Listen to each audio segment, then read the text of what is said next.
जेव्हा तुम्ही एक्झॅक्टली पेपरला बसताय, तुमच्या समोर तुमचा पेपर आलेला आहे, OMR शीट आलेली आहे, समोर घड्याळाचा टायमिंग लावलेला आहे, 1 तास तुमच्याकडे वेळ आहे, तेव्हा जे तुम्हाला ॲक्च्युअल प्रॉब्लेम तुम्हाला जे भेडसावतात, या प्रॉब्लेमचं सोल्युशन ह्या बॅचमध्ये तुम्हाला मिळणार आहे. हॅलो एव्हरीवन, सर्व विद्यार्थ्यांचं लेक्चरमध्ये खूप खूप स्वागत आहे. मी दिलीप मुसळे. मित्रांनो, आजच्या एका स्पेशल लेक्चरमध्ये आपल्याला या ठिकाणी काय करायचे, ॲडजेक्टिव्ह या घटकावरचे आयोगाचे 2011 पासून तर 2026 पर्यंत जेवढे काही PYQ झालेले आहेत ते सगळे PYQच्या लेक्चरमध्ये पाहायचे. आपण या अगोदर एक सुंदर लेक्चर घेतलेलं आहे आणि त्या लेक्चरमध्ये ॲडजेक्टिव्हची अगदी बेसिक पासून ॲडव्हान्स संकल्पना आपण सिम्प्लिफाईड इंग्लिश बॅच या कोर्समध्ये आपण अपलोड केलेली. आता त्याचाच एक पुढचा भाग आहे की त्या टॉपिकवर आयोगानं काय काय प्रश्न विचारलेत. याच्यामुळे काय होतं का एखाद्या टॉपिकवर आपण कशा पद्धतीनं तयारी केली पाहिजे. म्हणजे मी नेहमी सांगत असतो, आयोग ज्या पद्धतीनं प्रश्न विचारतं ती पद्धत लक्षात ठेवून त्याच पद्धतीनं अभ्यासाची आपली मेथड तयार झाली पाहिजे. त्यामुळे आपण जेव्हा पण मूळ टॉपिक वाचतो तर त्या टॉपिकला सोबत आपण त्या टॉपिकचे PYQ पाहिले पाहिजे. कारण PYQ हे आपला म्हणजे आयोगाचा इतिहास आहे, प्रश्न विचारण्याची पद्धती आहे आणि तोच आपला स्टँडर्ड आहे, त्यालाच आपल्याला जनरली फॉलो करायचं आहे. मग त्या अनुषंगाने आपण सगळे PYQचं आपण ॲडजेक्टिव्हचे PYQच आहे या ठिकाणी आपण पाहणार आहे. आता सर्वप्रथम तुम्ही नोटीस करा, ॲडजेक्टिव्ह हा घटक खूप मोठा आहे मित्रांनो. जनरली एक बेसिक एलिमेंट आहे ज्याला आपण कॉम्प्लिमेंट म्हणतो. त्या कॉम्प्लिमेंटमध्ये सुद्धा ॲडजेक्टिव्ह येतं. ॲडजेक्टिव्हचे काही टाईप्स आहेत, त्याचे यूज आहे ते आपल्याला पाहावं लागतं. काही स्पेशल ॲडजेक्टिव्ज आहेत तेही आपल्याला पाहावं लागतं. स्पेशल काही कॉमन इरर ॲडजेक्टिव्हच्या अँगलने विचारतं तर ते पण याच्यामध्ये पाहावं लागतं. आणि सगळ्यात इम्पॉर्टंट गोष्ट, सब्जेक्ट अँड व्हर्ब ॲग्रीमेंट हा जो टॉपिक आहे याच्यामध्ये पण काही रूल्स आपल्याला ॲडजेक्टिव्हच्या अँगलनं पाहायला भेटतात. त्यामुळे याचा स्कोप मोठा आहे. स्टेप बाय स्टेप सगळे उदाहरणं या ठिकाणी आपल्याला या ठिकाणी पाहायच्यात. ठीक आहे, तर आता आपण लेक्चरला सुरुवात करूया मित्रांनो. तर पुढे जाण्याच्या अगोदर जे विद्यार्थी नवीन असतील तर त्या सर्व विद्यार्थ्यांना मी एक अगदी व्यवस्थितपणे तुम्हाला माहिती देतो. ती इम्पॉर्टंट गोष्ट अशी आहे की आता जी काही गट क परीक्षा या ठिकाणी आता ऑक्टोबरमध्ये होणार आहे आणि त्याच्यानंतर लगेचच पुढच्या 2 महिन्याच्या आसपास तुमची मेन्स परीक्षा होणार आहे. त्यामुळे सगळ्यात एक महत्त्वाची गोष्ट आहे का प्रिलिम झाल्याच्या नंतर मेन्सपर्यंत तुमच्याकडे जो काही कालावधी आहे हा तुलनेनं इतका कमी आहे का त्या कालावधीमध्ये इंग्लिश सारखा विषय हा कदापिही कंप्लीट होणार नाही, हे लक्षात ठेवा. मग त्या अनुषंगानं जे विद्यार्थी आता प्रेलिमची तयारी करत असतील सर्व विद्यार्थी त्यांनी एक गोष्ट लक्षात ठेवायची की प्रेलिम सोबत किमान 1.5 तास तरी आपण इंग्लिशसाठी वेळ दिला पाहिजे. जेणेकरून काय होतं, पुढच्या 2.5 ते पावणे 3 महिन्यामध्ये म्हणजे प्रेलिमच्या अगोदरपर्यंत तुमचा इंग्लिश विषय दररोज 1.5 तास या पद्धतीनं अगदी व्यवस्थितपणे कंप्लीट होईल आणि तुमचा GSला सुद्धा तुम्हाला पुरेसा वेळ देता येईल. याचा होईल काय का तुमची जर प्रिलिम निघली तर त्याच्यानंतर मेन्सची तयारी करताना तुम्हाला इंग्लिशचा खूप ॲडव्हान्टेज होणार आहे. कारण इतक्या कमी वेळेमध्ये इंग्लिशला ट्राय करणं हे पूर्णपणे चुकू शकतं. त्यामुळे जे विद्यार्थी नवीन असतील की ज्यांनी या अगोदर कुठल्याही प्रकारे इंग्लिशचा अभ्यास जास्त केलेला नाही त्यांनी अगदी बेसिक पासून मुळात सकट तयारी करायची आहे. तर असा एक कोर्स आहे, याची किंमत 1499 सध्या ऑफर चालू आहे. तुम्ही हा कोर्स फक्त 999 रुपयामध्ये तुम्ही या ठिकाणी घेऊ शकता. याच्यामध्ये सर्व काही दिलेलं आहे. काय सर्व काही दिलेलं आहे, बेसिक टू ॲडव्हान्स ग्रामर आहे, सगळे व्होकॅब्युलरीचे सेशन याच्यामध्ये होतील आणि जी स्वतंत्र PYQची बॅच आहे ही PYQची बॅच ॲज इट इज याच्यामध्ये सुद्धा अपलोड होईल. त्यामुळे हा कोर्स जर जॉईन केला तर तुम्हाला इंग्लिशचं दुसरं काही करावं लागणार नाही. दुसरी गोष्ट, जे जुने विद्यार्थी आहेत त्यांनी PYQ व्यवस्थित जर केले तर त्यांना अत्यंत चांगला फायदा तुमच्या एक्झाममध्ये होऊ शकतोय. ज्या कोर्सला मार्केटमध्ये 500-1000 रुपये किंमत आहे, अगदी नॉर्मल फक्त 149 रुपयामध्ये हा कोर्स मी पुढचे काही दिवस अवेलेबल करून देतोय. सगळ्यांनी नक्की जॉईन करा. हा लेक्चर व्यवस्थितपणे सगळ्यांनी ऐका. चला, ग्रुप बी 2024. आता आपला पहिला प्रश्न आहे ग्रुप बी 2024. मग एखादा म्हणतं की 2025 मधल्या ग्रुप बी झालेली आहे आणि ग्रुप सी पण झालेली आहे. पण मी तुम्हाला सांगतो ग्रुप बी 2025 आणि ग्रुप सी 2025 मध्ये ॲडजेक्टिव्ह या घटकावर प्रश्न आलेले नाहीत. आलं लक्षात. त्यामुळे जर प्रश्नच आलेले नाहीये तर तो प्रश्न इथे शो होणार नाही. त्यामुळे आता आपली स्टार्टिंग पॉईंट काय आहे, 2024चा ग्रुप बी आहे आणि असाच 2011 पर्यंत बॅक डेटेड सगळे पेपर पाहिजेत. इथं तुम्हाला पहिला प्रश्न विचारला बघा, fill in the blanks in the following sentence with a suitable word given below. आता तुम्ही जर व्यवस्थित जर प्रश्न वाचला तर एक गोष्ट कळते की आज तुम्हाला स्पष्ट दिलेलं नाहीये का हा प्रश्न ॲडजेक्टिव्हचा आहे. बघा, तुम्हाला जस्ट विचारलं फिल इन द ब्लँक्स, परंतु जर तुम्ही टॉपिक व्यवस्थित वाचलेलं असेल, ऍटलीस्ट बेसिक समजून घेतलेलं असेल तर तुम्ही जर हे 4 पर्याय जर पाहिले तर तुमच्या लगेच लक्षात येतं, अरे हे 4 पर्याय तर ऍडजेक्टिव्हचे आहेत. नोटीस करा काय 4 पर्याय ऍडजेक्टिव्हचे. याच्यापैकी बघायचं इच आणि नायदर, इच, एव्हरी, आयदर आणि नायदर हे जे 4 शब्द आहेत यांना आपण डिस्ट्रीब्युटिव्ह ऍडजेक्टिव्ह म्हणतो. ते एकवचनी आहेत, त्यांच्या नंतरची नामं एकवचनी येतात. या ठिकाणचं नाम अनेक वचनी आहे मित्रांनो, त्यामुळे नायदर पण चालणार नाही आणि इच सुद्धा चालणार नाही. हे दोन या ठिकाणी कटले. आता हे जे दोन आहेत हे स्पेशल वर्ड्स आहेत. बघायचं सम आणि एनी. तर तुम्ही नोटीस करा, तुम्ही जर वाक्य जर वाचलं तर तुमच्या ऍटलिस्ट एवढं लक्षात येतं ह्या वाक्यात एकही निगेटिव्ह वर्ड नाही. नोटीस करा, जे ऍसर्टिव्ह सेंटेन्स आहे हे दोन गटात डिवाइड होतं, एक ऍफर्मेटिव्ह सेंटेन्स आणि एक निगेटिव्ह सेंटेन्स. म्हणजे विधानार्थी वाक्य जर होकार दर्शक असेल तर अशा वाक्यामध्ये आपल्याला सम वापरायचं आहे. विधानार्थी वाक्य जर नकार दर्शक असेल तर आपल्याला काय वापरायचं आहे, एनी वापरायचं आहे. दुसरी गोष्ट, जर तुमचं वाक्य प्रश्नार्थक असतं तर प्रश्नार्थक वाक्यातून जर रिक्वेस्ट किंवा डिमांड जर आपलं रिक्वेस्ट किंवा कमांड जर व्यक्त होत असेल तर सम घ्यायचा आणि एक कॉमन जनरल जर क्वेश्चन असेल तर तुम्हाला एनी वापरायचं. हा या दोघांमधला एक कॉमन रूल आहे. त्यामुळे she wanted to buy dot dot books हे वाक्य पॉझिटिव्ह आहे, त्यामुळे याचं उत्तर येते सम. इथं एनी येणार नाही, कारण एनीचा वाक्यामध्ये उपयोग हा निगेटिव्ह वाक्यामध्ये होणार आहे, पॉझिटिव्ह वाक्यात नाही. येतं लक्षात. त्यामुळे तुम्हाला मी 4ही गोष्टी सांगितलेल्या आहेत, नीट समजून घ्या, संकल्पना क्लिअर करा, जेणेकरून अशा टाईपचे परत जेव्हा प्रश्न येतील ना तेव्हा तुमची अडचण राहणार नाही. ठीक आहे, आता आपण पुढच्या प्रश्नाकडे जाऊया. ग्रुप बी 2024 मधलाच दुसरा प्रश्न ह्या सेम टॉपिकवर आलेला आहे. Identify the parts of speech of the underline word in the following sentence. आता एका शब्दाला अंडरलाइन केलेली आणि त्याचा पार्ट्स ऑफ स्पीच तुम्हाला विचारलेला आहे. नोटीस करायचं, आय एट सम राईस. पहिली गोष्ट, राईस हा शब्द नाऊन गटामध्ये मोडतो, सर्वांना माहिती आहे. बेसिक मटेरियल तर मटेरियल नाऊन झाला. मग आता नोटीस करायचं, नामाच्या आधी नामाची अधिक माहिती देणारा शब्द हा डोळे झाकून आता कोणी सांगेल तुम्हाला हा ऍडजेक्टिव्ह गटामध्ये जातो. ठीक आहे, हा प्रोनाउन मध्ये कधीच येणार नाही, म्हणजे येऊ शकतो परंतु या ठिकाणी आलेला नाही येतो, कारण याच्यानंतर नाऊन आलेला आहे. प्रोनाउनच्या नंतर आपण नाऊन घेत नाही, लक्षात ठेवायचं. प्रेपोजिशन हा शब्द कधीच नाहीये आणि ऍडवर्ब सुद्धा नाही, त्यामुळे आपल्याला उत्तरात येतं तुमचं फक्त adjective. He was the most dot dot composer of his time. तुम्हाला एक वाक्य दिलेले आणि त्याच्यामध्ये कंसात एक शब्द दिलेले आहे बघा, इन्व्हेंट. इन्व्हेंट म्हणजे मित्रांनो नव्यानं शोध लावणे. डिस्कवर म्हणजे जे ऑलरेडी आहे ते फक्त शोधून काढणं, आणि इन्व्हेंट म्हणजे पूर्णपणे नव्यानं शोध लावणं. नोटीस करायचं, वाक्य काय दिलेले, ही was the most dot dot composer of his time. त्याच्या वेळेचा म्हणजे त्याच्या सोबत अजूनही कोणी असतील पण ते सगळ्यांमध्ये हा कसा होता, द मोस्ट. आपल्याला इन्व्हेंटचं या ठिकाणी रूप वापरायचे. हे जर तुमच्या वाक्यात द मोस्ट ही रचना आलेली आहे तर नोटीस करायचं मित्रांनो, हे वाक्य आपल्याला सुपरलेटिव्ह डिग्रीत जाणार आहे. द प्लस मोस्ट याच्यानंतर जे ऍडजेक्टिव्ह येतं हे सुपरलेटिव्ह डिग्रीमध्ये वापरायचे. म्हणजे जनरली काय होतं, जे ऍडजेक्टिव्ह वाक्यामध्ये येतं मित्रांनो, ह्या ऍडजेक्टिव्हला जर ईएसटी प्रत्यय लागत असेल तर अशा ऍडजेक्टिव्हच्या अगोदर वाक्यामध्ये मोस्ट वापरत नाही.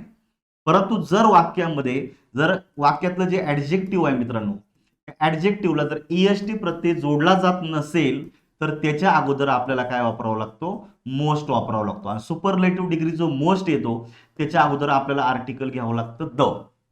म्हणजे ही रचना कशी झाली, द मोस्ट डॉट डॉट. म्हणजे इथे येणारा शब्द हा बाय डिफॉल्ट काय येणार आहे मित्रांनो, ऍडजेक्टिव्ह येणार आहे. आणि यांनी करेक्ट ऍडजेक्टिव्ह विचारले. मग तुम्ही व्यवस्थित पर्याय बघा. इन्व्हेंटर, ओ आर हा जो प्रिफिक्स आहे, सफिक्स आहे, हा नाऊन सफिक्स आहे, त्यामुळे हा शब्द झालेला आहे नाऊन गटामध्ये, त्यामुळे आपल्याला नाऊन घ्यायचंच नाहीये, त्यामुळे हा येणार नाही. इन्व्हेंट म्हणजे नव्यानं काहीतरी हे करणं, शोध लावणे, हा शब्द वर्ब गटामध्ये जातो, हे क्रियापद आहे, हे पण चालणार नाहीये. इन्व्हेन्शन म्हणजे शोध, हा शब्द TION हा सफिक्स, हा नाऊन सफिक्स आहे, आपल्याला नाऊन सुद्धा घ्यायचं नाही. म्हणजे उत्तर येते तुमचं फक्त इन्व्हेंटिव्ह. 4 नंबरचं. सगळे पर्याय अगदी काळजीपूर्वक पण बघा. एखादा पर्याय तुम्ही उत्तरामध्ये काढला बरोबर तर बाकीचे उत्तरात काय येत नाही तर हे तुम्हाला कळलं पाहिजे. हा झाला तुमचा क्रॉस स्टडी. कारण तुम्हाला हे बाकीच्या गोष्टी पण जे जनरली तुम्हाला एक्झामच्या पॉइंट ऑफ व्ह्यू खूप इम्पॉर्टंट असतात. म्हणजे फक्त हा प्रश्न आणि त्याचं हे उत्तर इतका आपला अभ्यास नसावा, हे नोटीस करायचं. काय, हा प्रश्न आणि हे त्याचं उत्तर एवढा अभ्यास नसला पाहिजे. बाकीचे पर्याय का चुकीचे आहेत हे तुम्हाला कळलं पाहिजे, तरच तुमचा एक ज्याला आपण म्हणतो की कॉम्प्रिहेन्सिव्ह स्टडी होतो आणि तरच तुम्ही पुढच्या एक्झामचा प्रॉपरली स्टडी करू शकता ह्या एक्झामनी. चूज द करेक्ट सेंटेन्स विचारले. Departmental ASO 2023. आपण डिपार्टमेंटल एएसओ, डिपार्टमेंटल पीएसआय आणि अगदी 2-3 वेळा झालेले डिपार्टमेंटल एसटीआयचे पेपर आहेत, तर ते सुद्धा घेतलेले आहेत. ट्रान्सलेटरचे आहे, त्याच्यानंतर स्टेनोग्राफरचे काही पेपर आहेत, त्याचबरोबर आपल्याला डिपार्टमेंटल जे काही उपशिक्षण अधिकारी भरले होते त्याच्या पण काही पेपर्स आपल्याकडे आहेत. आणि रेग्युलर राज्यसेवा गट ब गट क चे सगळे पेपर या ठिकाणी आपण घेतोय. या ठिकाणी काय विचारले, choose the correct sentences. Notice करायचे मित्रांनो, तुम्हाला वाक्य बरोबर विचारलेले बघायचं. The most boys like cricket. वाक्य काळजीपूर्वकपणे वाचा, तुमच्या लगेच लक्षात येईल.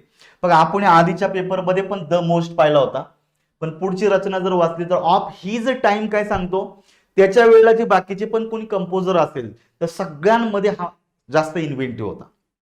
हे सुपरलेटिव्ह डिग्रीतलं वाक्य झालं. पण हे जर वाक्य जर वाचलं, the most boys like cricket, मित्रांनो हे सुपरलेटिव्ह डिग्रीतलं वाक्य नाहीये, कारण इथं ह्या मुलांची कुणाबरोबर तुलनाच केलेली नाहीये. मग जिथं कम्पॅरिझनच होत नाहीये, जिथं तुलनाच होत नाही, ते सुपरलेटिव्ह होणारच नाही. म्हणजे हे जे वाक्य आहे हे मोस्टली आपल्याला पॉझिटिव्ह डिग्रीमध्ये घ्यायचं. त्यामुळे हा जो द आर्टिकल आहे हा चुकीचा आहे. या ठिकाणी आपल्याला हा एम कॅपिटल करायचा होता, एवढंच वाक्य पाहिजे होतं, मोस्ट बॉईज लाईक क्रिकेट.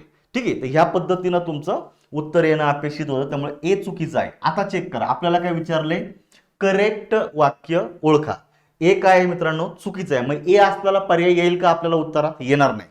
त्यामुळे बघा हा ए ला गेलेला, दुसरा पर्याय गेला, हा चौथा गेला, 2 पर्याय रिमूव्ह झाले. आता उरलेल्या दोघांमध्येच आपल्याला पाहायचे काय भानगडे. बघा, there are no any pictures in this box, in this book.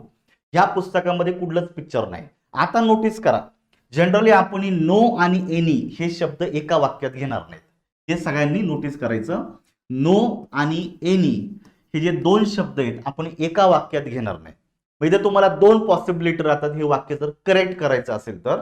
There are no pictures in this book ही रचना बरोबर येते. There are no pictures in this book हे उत्तर बरोबर येते. किंवा याच्या ऐवजी आपण काय म्हणू शकता, there aren't ARENT not or aren't any pictures in this book ही रचना बरोबर येते. कारण आरंट हा निगेटिव्ह वर्ड झालेला आहे, त्याच्यानंतर एनीचा वापर चालतो, कारण एनी हा निगेटिव्ह वाक्यातच येतो. फक्त नो सोबत घेण्याऐवजी हा आरंट या पद्धतीनं वापरायचा. त्यामुळे दोन्ही पॉसिबिलिटी आहे. त्यामुळे हे वाक्य तसंच चुकीचं आहे. मी तुम्हाला बरोबर करून सांगितल्यामुळे बी सुद्धा उत्तरात येणार नाही. मग चेक करा, जर आपला हा बी जर जात असेल तर मित्रांनो फक्त सी हे जे काही वाक्य आहे हे बरोबरच यायला पाहिजे. He showed much patience. Show म्हणजे दाखवणे, शोड हा त्याचा भूतकाळ आणि शोन हा त्याचा पूर्ण भूतकाळ. तिथं तुम्हाला विचारलंय मच पेशन्स. मित्रांनो पेशन्स हा शब्द नाऊन आहे, पण हा आहे ऍब्स्ट्रॅक्ट नाऊन, म्हणजे हा अनकाउंटेबल नाऊन आहे. अनकाउंटेबल नामाच्या अगोदर तुम्ही मच वापरताय. काय वापरताय, मच वापरताय. आणि काउंटेबल नामाच्या अगोदर तुम्ही मेनी वापरताय. छोट्या छोट्या गोष्टी आहेत ह्या व्यवस्थित समजून घ्या. याच्यामुळे काय होणार आहे का तुमचा खूप कॉम्प्रिहेन्सिव्ह स्टडी होणार आहे. जेव्हा तुम्ही हा लेक्चर ऐकाल आणि पुन्हा एकदा तुम्ही माझा मेन टॉपिक जर ऐकला तर मित्रांनो तुमचा डाऊट 100% क्लिअर होईल. जो विद्यार्थी म्हणतो सर माझं इंग्लिश खूप कच्चं आहे, त्याचा हा प्रॉब्लेम जन्माचा निघून जाईल. नोटीस करा, इतकं व्यवस्थित तुम्हाला मी पद्धतशीरपणे सगळ्या गोष्टी घेतोय, व्यवस्थितपणे समजून घ्या. Fill in the blanks in the following sentence. Departmental ASO मध्येच आलेला आहे, पण हा 2022 चा पेपर आहे. काय विचारलंय आपल्याला, फिल इन द ब्लँक्स साठी आलेले बघायचं. Are dot dot roses in the garden हे वाक्य आहे तुमचं इंट्रोगेटिव्ह. आता तुम्ही नोटीस करायचं, वाक्य इंट्रोगेटिव्ह आहे त्यामुळे वाक्याची सुरुवात ही हेल्पिंग वर्बनं झालेली. हेल्पिंग वर्ब आहे अनेक वचनी. रोजेस हे नाउन सुद्धा आहे मित्रांनो अनेक वचनी. आता जर नाम आणि क्रियापद जर अनेक वचनी असेल तर त्याच्यामध्ये जे 2 शब्द आहेत तर ते सुद्धा निश्चित कसे येणार मित्रांनो, अनेक वचनीच येणार आहे. कारण वाक्यामध्ये एक संघपणा पाहिजे. जर पूर्ण वाक्य जर अनेक वचनीच्या कॉन्टॅक्ट मध्ये घेतलं त्यातले शब्द अनेक वचनी घ्या, एक वचनीच्या घेतलं तर एक वचनी घ्या, ह्या अँगलने. आता जेव्हा आर अनेक वचनी आल्यामुळे तुम्हाला पुढे काय करायचे, जे नाम येणार आहे किंवा जे ऍडजेक्टिव्ह येणार आहे ह्या कॉन्टॅक्ट मध्ये अनेक वचनी घ्यायचे. तुम्ही नोटीस करायचं, मच हा जो शब्द आहे हा अनकाउंटेबल नामाच्या आधी वापरला जातो.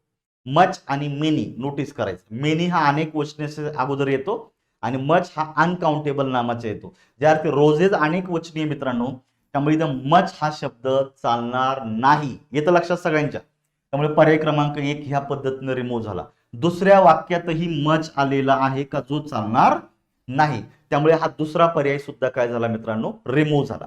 आता पुढचं वाक्य बघायचं, are dot dot roses in the garden. आता बघा हे वाक्य इंट्रोगेटिव्ह आहे, पण याच्यातून ऑर्डर किंवा कमांड व्यक्त होते का, रिक्वेस्ट व्यक्त होते का, रिक्वेस्ट आणि कमांड व्यक्त होते का, नाही. हा प्लेन क्वेश्चन आहे. मग जर फक्त प्लेन क्वेश्चन असेल तर तुम्ही वाक्यामध्ये एनीचा वापर करू शकता. एनी दोन ठिकाणी दिलेले, त्यामुळे हा एनी जो आहे हा एनी हा तुमचा बरोबर येणार आहे. आता राहिला तुमचा देअर आणि धिस. परत एकदा, धिस हा एकवचनी आहे, त्यामुळे धिसच्या नंतर येणारं नाम एकवचनी येतं, पण हे नाम अनेकवचनी आहे. त्यामुळे मित्रांनो परत एकदा धिस चालणार नाही, म्हणून चौथा पर्याय गेला. म्हणजे आपल्याकडे एकच चॉईस राहिलेली आहे देअरची. Are there THERE any roses in the garden ही रचना 100% बरोबर येते. बघा जे बाकीचे जे काय उत्तर आहेत ही का चुकलेली आहेत, हे जे शब्द आहेत हे कुठे वापरले जातात हे कळलं पाहिजे. याची डिमांड आहे PYQ मध्ये. आलं लक्षात. नुसतं हा प्रश्न आणि हे उत्तर इतकं नको आहे. एलिमिनेशन करता आलं पाहिजे. याच्यामुळं काय होतं, जटिल वाटणारे अवघड वाटणारे प्रश्न अगदी चुटकीसरशी काही सेकंदामध्ये सुटतात. हे करावं लागेल आता. आलं लक्षात. लाखातून जर आपल्याला 500 हजारामध्ये जर निवडून यायचं असेल तर काहीतरी हटके स्टडी केला पाहिजे, हे मी तुम्हाला सुरुवातीला सांगतो. बघा पुढचा प्रश्न तुम्हाला इथं डायरेक्टली 4 वाक्य दिलेली आहेत आणि ह्या 4 वाक्यांपैकी आपल्याला दुसरं काहीतरी शोधायचं बघायचं. काय दिलेलं बघा, आयडेंटिफाय द सेंटेन्स ग्रॅमॅटिकली कसे विचारलेत मित्रांनो, करेक्ट विचारलेत. करेक्ट वाक्य शोधा. मग आता तुम्ही व्यवस्थित वाक्य बघा. Many a time I remembered you. बरोबर आहे का. आता तुम्हाला ही गोष्ट पाहिजे बघायचं.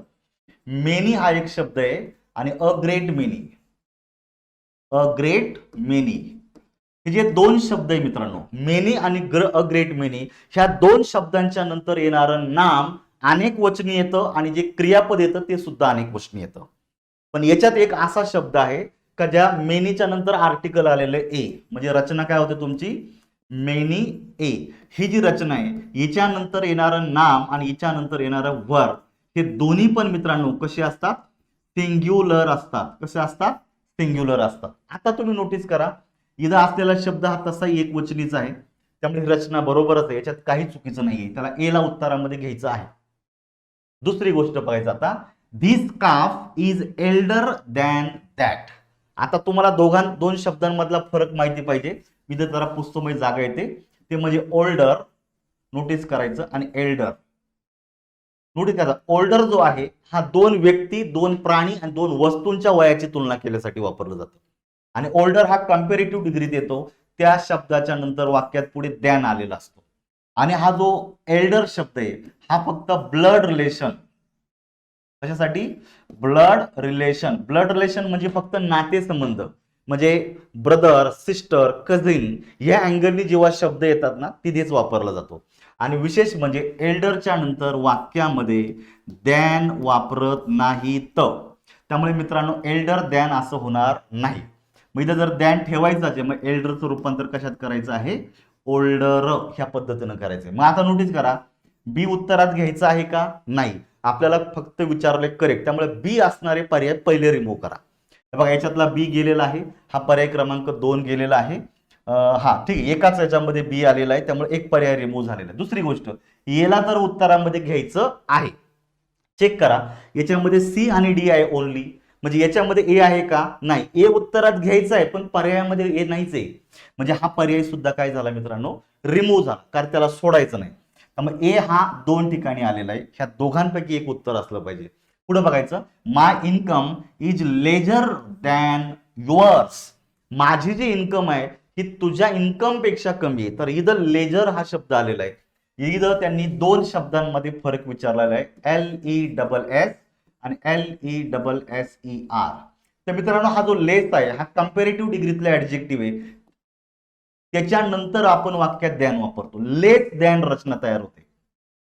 काय तयार होते तुमची, लेस दॅन. आणि हा जो लेजर आहे, लेजर म्हणजे तुलनेनं कमी गुणवत्तेचा, कमी इम्पॉर्टन्स, कमी दर्जाचा. त्यामुळे लेजरच्या नंतर वाक्यामध्ये आपण दॅन वापरत नाही. नोटीस करायचं. त्यामुळे माय इन्कम इज लेजर दॅन होणार नाहीये. जनरली काय होतं मित्रांनो, लेस दॅन युअर्स ही रचना होते. आणि युअर्स म्हणजेच काय मित्रांनो, युअर इन्कम. नोटीस करायचं काय असं होतं त्याचा, युअर इन्कम. आणि एकाच वाक्यातला इन्कम हा शब्द रिपीट होतो ऍडजेक्टिव्हच्या नंतर, म्हणजे पॉझेसिव्ह ऍडजेक्टिव्हच्या नंतर जे नाम येतं त्याचं रिपिटेशन टाळण्यासाठी पुढे तुम्हाला पॉझेसिव्ह प्रोनाऊनचा वापर करायचा आहे. हा रोल इम्पॉर्टंट आहे. म्हणजे या कॉन्टेक्स्ट मध्ये मित्रांनो सी सुद्धा काय झालेला आहे, चुकलेलं आहे. मग आता चेक करा, आपल्याला जर याच्यातला सी जर रिमूव्ह जर करायचं असेल तर पर्याय क्रमांक 1 सुद्धा रिमूव्ह होतो. म्हणजे एकच चॉईस राहते तुमची, पर्याय क्रमांक 3. पाहायचं ओनली ए अँड डी उत्तर बरोबर आहे. आता डी बरोबरच यायला पाहिजे. Gopal is senior to you by 2 years. Senior, junior, inferior, superior यांच्यानंतर नेहमी टू वापरलं जातं, दॅन वापरत नाहीत. ठीक आहे, हा रोल आपण ऍडजेक्टिव्ह मध्ये पण पाहतो. पुढे बघा, फिल इन द ब्लँक साठी आलेला आहे. It was a dot dot occasion. आता ओकेजन हा शब्द नाऊन आहे आणि त्याच्या आधी आलेले आर्टिकल. मी तुम्हाला एक महत्वाचा रोल सांगतो मित्रांनो, जर तुमच्या वाक्यात आर्टिकल जर आलेलं असेल आणि आर्टिकलच्या नंतर जर पुढे वाक्यात जर नाऊन आलेलं असेल, आर्टिकल आणि नामाच्या मध्ये जर एकच शब्द जर असेल तर तो शब्द 100% कोणता असतो, ऍडजेक्टिव्ह असतो. ही रचना लक्षात ठेवा. आर्टिकल आणि नामाच्या मध्ये एक शब्द आहे तो ऍडजेक्टिव्ह पकडायचा. ठीक आहे, जर 2 शब्द असतील तर मग मे बी ऍडजेक्टिव्हचं ते ऍडवर्ब पण असू शकतं, पण एक असेल तर ऍडजेक्टिव्हच येतो. आता बघायचं, it was a dot dot occasion म्हणजे येणारा शब्द हा ऍडजेक्टिव्ह आहे. ह्या पद्धतीने चेक करायचं. मोमेंट फुल असा शब्द होत नाही. मोमेंट फुल होत नाहीये मित्रांनो. मोमेंटेड सुद्धा होत नाहीये. मोमेंट हा शब्द तर नाऊन गटात जातो, त्यामुळे हे होणार नाही. उत्तर येते काय मित्र तुमचं, मोमेंटस. मोमेंटस म्हणजेच मित्रांनो संस्मरणीय, थोडासा लक्षात राहण्यासारखा असा महत्वाचा. त्यामुळे या ठिकाणी 7 साठी पर्याय क्रमांक 3 उत्तर येते. फिल इन द ब्लँक साठी आलेले बघायचं, एएसओ डिपार्टमेंटल 2021 चा प्रश्न आहे. तुम्हाला परत एकदा 3 वाक्य दिलेली आहेत आणि याच्यापैकी आपल्याला काय विचारले, मी फिल इन द ब्लँक साठी विचारले. वाक्य नीट वाचा. She has saved hard. आता नोटीस करायचं, तिनं खूप मुश्किलीनं काहीतरी सेव्ह करून ठेवलेलं आहे. म्हणजे सेव्ह केलेलं नाही का असं नाही, तर ऑलरेडी थोडं का पाहिना. मग ती जर 10 रुपये जर दिवसाला कमवत असेल तर मुश्किलीनं तिने एखादा रुपया का होईना सेव्ह करून ठेवलेला आहे तिच्या भविष्यासाठी. She has saved had hard and now she had dot dot money. आणि आता तिच्याकडे कसे आहेत, पैसे आहेत, पण किती आहेत. तिने जर मुश्किलीनं जर सेव्ह जर केलेले असेल तर या ठिकाणी करोडो रुपये तर नसणार आहेत. मुश्किलनं जर सेव्ह केलेले तर खूपच थोडे पैसे ऍटलिस्ट तिच्याकडे आहेत. म्हणजे पार नसण्यापेक्षा काहीतरी तिच्याकडं आहे. म्हणजे जो वाक्य दिलेलं आहे ह्या वाक्याला पॉझिटिव्ह मिनिंग आहे. आणि जर वाक्यात पॉझिटिव्ह मिनिंग असेल तर मित्रांनो लिटल चालणार नाही, कारण लिटलला निगेटिव्ह मिनिंग आहे. त्यामुळे लिटल नको आहे. म्हणजे ऑलमोस्ट नथिंग, ऑलमोस्ट नॉट असा अर्थ होतो. पण तिच्याकडे ऍटलिस्ट काहीतरी आहे, त्यामुळे या ठिकाणी काय घ्यायचंय, अ लिटल घ्यायचंय. दुसरी गोष्ट, लिटल, अ लिटल आणि द लिटलच्या नंतर येणारं जे नाम आहे ते नेहमी अनकाउंटेबल असतं. मनी हा अनकाउंटेबल नाऊन आहे, हे लक्षात ठेवा. दुसरं म्हणजे तुमचं या ठिकाणी काय झालं वाक्यामध्ये, अ लिटल. ठीक आहे, ह्या अँगलनी. पुढचं बघायचं आता, सी इज नॉट लोनली. ती एकाकी नाहीये. लोनली म्हणजे एकाकी. नोटीस करा, तिच्या सोबत दुसरे कोणीही नसणं. ती एकटी नाहीये. फॉर म्हणजे कारण ती हॅज डॉट डॉट फ्रेंड्स. आता ती एकटी नाही म्हणजे तिला मैत्रिणी असल्या पाहिजे. मैत्रिणींसोबत राहते, एकाकी राहत नाहीये. म्हणजे उरलेल्या वाक्याला पॉझिटिव्ह सेन्स झालेला आहे. म्हणजे पार नसण्यापेक्षा ऍटलिस्ट तिच्याकडे कोणीतरी मैत्रिणी आहेत, पॉझिटिव्ह सेन्स झालेला आहे. त्यामुळे हे 2 पर्याय आपण तसे रिमूव्ह केले होते. इथं आपल्याकडे चॉईस नाही, अ फ्यू उत्तरात घ्यावंच लागणार आहे. A few. तर मित्रांनो नोटीस करायचं, हा जो फ्यू आहे फ्यूला निगेटिव्ह मिनिंग आहे. नॉट असा अर्थ होतो थोडक्यात त्याचा, नसल्यासारखंच. पण अ फ्यू म्हणजे ऍटलिस्ट काही, ऍटलिस्ट थोडेफार असा पॉझिटिव्ह मिनिंग होतो. म्हणजे 100 नाही पण किमान 4-5 तरी आहेत असा अर्थ तुमचा होतो. ठीक आहे. आणि few, a few, the few याच्यानंतर आपल्याला वाक्यामध्ये मित्रांनो अनेक वचनी नाम वापरायचं आहे. कसं वापरायचं आहे, अनेक वचनी नाम वापरायचं आहे. पुढे बघा, he ate dot dot number of cakes. त्यांनी जास्त प्रमाणामध्ये केक केलेले, एक रचना आहे जनरली पाहायचं, a large number of, LARGE, a large number of he phrase तयार झालेली. त्यामुळे इथं अ लार्ज नंबर ऑफ येते, आर्टिकल घ्यायचं आहे. पर्याय क्रमांक 8 साठी 2 हे तुमचं उत्तर अगदी करेक्ट आहे. फक्त लार्ज नको होता, आर्टिकलचा वापर गरजेचा आहे. पुढे बघा, identify the sentence of sentences with the correct use of adjective. Combine group C 2021 चा पेपर आहे. बघा, ज्या ज्या पेपरमध्ये या टॉपिकवर प्रश्न आलेले आहेत तर तेच टॉपिक या ठिकाणी शो होतील. आता आपण 21 चा आलेले, याच्या अर्थी गटकचे भरपूर काही प्रश्नपत्रिका झालेले आहेत, पण काही प्रश्नपत्रिकांमध्ये या टॉपिकवर प्रश्नच आलेला नाहीये, त्यामुळे तो पेपर इथं शो होणार नाही, लक्षात ठेवायचं. Identify the sentence of sentences with the correct use of adjective. Adjective कसं वापरायचं, तुम्हाला करेक्ट वापरायचं. बघायचं, द फ्लावर्स स्मेल स्वीट. आता तुम्ही नोटीस करायचं, फ्लावर्स हा सब्जेक्ट झालेला आहे वाक्यामध्ये, आणि हा जो स्मेल हा क्रियापद आहे मित्रांनो, वास येणं, सुवास येणं. तर नोटीस करायचं, हे क्रियापद आहे आणि याला बोललं जातं लिंकिंग वर्ब. जे 5 सेन्सेस आहे, स्मेल आहे, टच आहे, सी आहे, बरोबर का, फील आहे, बरोबर का, टेस्ट आहे. तर ही जी काही क्रियापद म्हणून येतात ना, ही लिंकिंग वर्ब असतात. आणि जेव्हा तुमच्या वाक्यात सब्जेक्टच्या नंतर लिंकिंग वर्ब येतं, नोटीस करायचं, तर त्याच्यानंतर वाक्यामध्ये घ्यावा लागतो कॉम्प्लिमेंट. काय घ्यावं लागतो तुम्हाला, कॉम्प्लिमेंट घ्यावा लागतो. आणि कॉम्प्लिमेंट हा एकतर ऍडजेक्टिव्ह तरी असेल किंवा हा एकतर नाउन तरी असेल. ठीक आहे, ह्या पद्धतीने ह्या दोघांचाच वापर आपण कॉम्प्लिमेंट करतो. त्यामुळे स्वीट बरोबर आहे, स्वीटली असतं तो चुकीचं झालं असतं, स्वीटली हा ऍडव्हर्बियल झाला असतं. त्यामुळे स्वीट ऍडजेक्टिव्ह आहे, कॉम्प्लिमेंट म्हणून बरोबर आलेलं आहे. त्यामुळे एला उत्तरात घ्यायचंय. तो बेसिक समजून घ्या, नक्की काय कसं उत्तर काढतोय आपण. हे रूल आपण बॅच लावलेली असेल, बॅच केलेली असेल, पुस्तक वाचत असेल, नोट्स वाचत असेल, हा रोल आपल्याला माहिती आहे का हे एकदा पाहून घ्या. कारण आयोग जर विचारतं तर आपली तयारी पाहिजेच. नोटीस करायचं, पुढे बघायचं, Gopal is senior to you by 2 years. सिनियरच्या नंतर नेहमी टू हा शब्द येत असतो, तर हे रचना बरोबर आहे. बिलाय उत्तरात घ्यायचंय. पुढे बघा, रिपीट झालेलं वाक्य, दिस काफ इज एल्डर दॅन दॅट. आपण मगाशी पण पाहिलेले, आत्ताशी 9वा प्रश्न पाहिलाय, 4था का 5व्या प्रश्नामध्ये हा शब्द ऑलरेडी येऊन गेलेला आहे. तर एल्डर आणि ओल्डर पैकी एल्डर हा ब्लड रिलेशन साठी येतो, त्याच्यानंतर दॅन वापरत नाही. आणि जर इथं काप म्हणजे वासरू, जर एका प्राण्याची दुसऱ्या प्राण्याबरोबर तुलना झालेली असेल, इथे तुम्हाला ओल्डर वापरायचं आहे. काय वापरायचं होतं इथं, ओल्डर. त्यामुळे मित्रांनो, सी काय झालेलं आहे, चुकलेलं आहे. मग आता चेक करा, सी कंप्लीट चुकलेलं आहे आणि आपल्याला बरोबर वाक्य विचारलेले आहे. बघा, याच्यामध्ये सी आलेला आहे, त्यामुळे पर्याय क्रमांक 3 गेलेला आहे. याच्यातही सी आलेला आहे आणि याच्यातही सी आलेला आहे. त्यामुळे सी असणारे 2 पर्याय जर तुम्ही रिमूव्ह केले उरलेले, तर तुमचं उत्तर फक्त एक येतंय, ए आणि बी. म्हणजे बी बरोबर आहे, याचा अर्थ शेवटचं वाक्य हे चुकायलाच पाहिजे. आपण थोड्या वेळापूर्वी पाहिलं होतं, मेनी अ नंतरचं नाम हा एक वचनी येत असतं, इथं यस जोडून ते अनेक वचनी केलेले ते चालणार नाही. येतं लक्षात. मग इतके बारकावे आपल्याला चेक करायचे, त्यामुळे हे उत्तर चुकतंय. पुढे बघा, identify the type of adjective underline in the given example. आपल्याला वाक्यात एक शब्द अंडरलाईन केलेला आहे आणि त्याचा टाईप विचारलेला आहे. अगदी बेसिक घटकावर तुम्हाला प्रश्न विचारलेला आहे. This is the very book I want. हेच ते पुस्तक आहे जे मला पाहिजे होतं. नोटीस करा, नामाच्या अगोदर जर एखादा शब्द, त्यात जनरली 3 शब्द विसरू नका. पहिला आहे तुमचा व्हेरी, दुसरा आहे शब्द तुमचा ओन, आणि तिसरा शब्द आहे तुमचा सेम. ठीक आहे, तर हे जे 3 शब्द आहेत, हे शब्द जर नामाच्या अगोदर इम्फॅसाइज देण्यासाठी जर आलेले असतील, तर मित्रांनो यांना बोललं जातं इम्फॅसाइजिंग ऍडजेक्टिव्ह. नोटीस करा, पॉझिटिव्ह ऍडजेक्टिव्ह होणार नाहीये, न्यूमरल ऍडजेक्टिव्ह होणार नाही आणि ऍडजेक्टिव्ह क्वालिटी होणार नाही. फक्त डी ला उत्तरामध्ये घ्यायचं आहे आणि डी आहे तुमचा पर्याय क्रमांक 2. हे उत्तर कधी चुकणार नाही. हे जे 3 शब्द आहेत हे विसरू नका. फक्त यांनाच आपल्याला इम्फॅसाइजिंग ऍडजेक्टिव्ह म्हणायचे.